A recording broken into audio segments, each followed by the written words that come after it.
Belajar jurnal penyesuaian bersama DSW.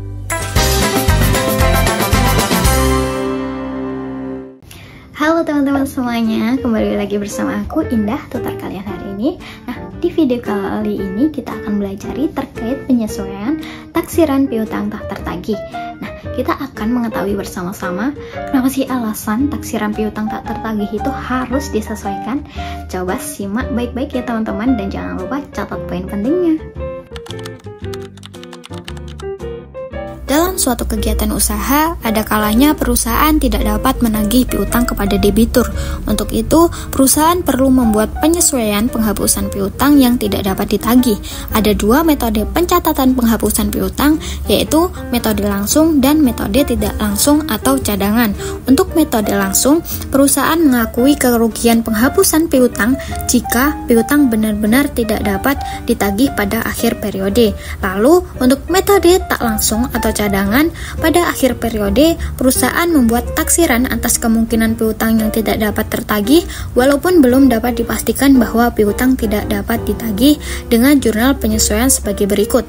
Nah, apabila pada tahun berjalan terdapat piutang yang benar-benar tidak dapat ditagih, jurnal penyesuaiannya dibuat sebagai berikut ini.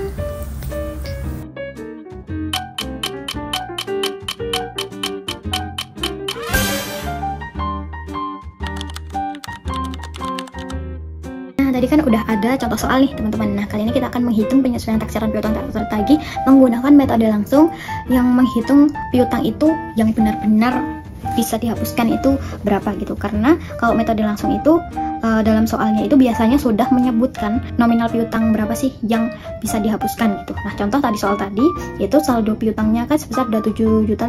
Lalu ternyata data penyesuaian 31 Desember itu menyebutkan bahwa seorang debitur perusahaan itu jatuh pilot sehingga piutang usaha sebesar 2.500.000 harus dihapuskan. Maka dari itu kita di sini sebenarnya sudah mengetahui total penyesuaiannya atau piutang yang harus dihapuskannya itu berapa, yaitu ada 2.500.000 rupiah. Maka dari itu yang menjadi penyesuaian nominalnya yaitu 2.500.000 itu sendiri. Di jurnal penyesuaiannya yaitu kita catat debitnya apa? Debitnya kerugian piutang tak tertagih, lalu kreditnya piutang usaha sebesar 2.500.000 rupiah. Berbeda dengan metode langsung. Metode tak langsung itu biasanya membuat cadangan untuk kemungkinan piutang yang tidak dapat ditagih walaupun belum dipastikan. Jadi kan kalau metode langsung kan udah dipastikan ya untuk piutang yang tidak dapat ditagih itu berapa. Tapi untuk metode tak langsung itu biasanya perusahaan menggunakan atau membuat akun cadangan piutang tak tertagih terlebih dahulu. Nah, sekarang kita lihat contoh soal berikutnya.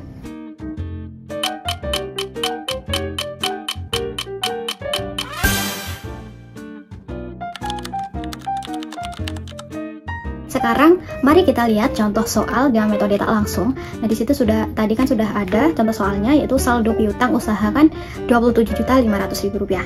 Nah, ada saldo cadangan piutang tak tertagihnya itu 250.000 rupiah. Lalu ada taksiran kerugian piutang adalah 3% dari saldo piutang usahanya. Nah, lalu awal kita harus menghitung taksiran kerugian piutangnya yaitu ada 3% dikali piutang usahanya ada 27.500. Maka dari itu 3% dikali 27.500 hasilnya 825.000 rupiah.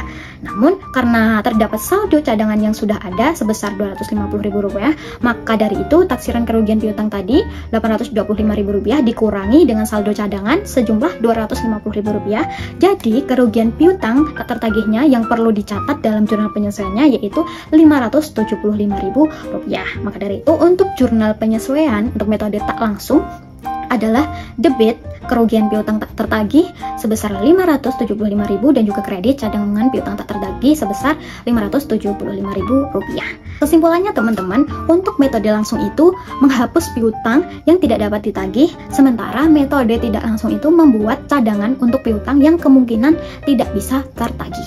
Sekarang giliran kalian untuk coba menghitungnya ya teman-teman. Nanti ada soal, nanti coba kalian hitung ya.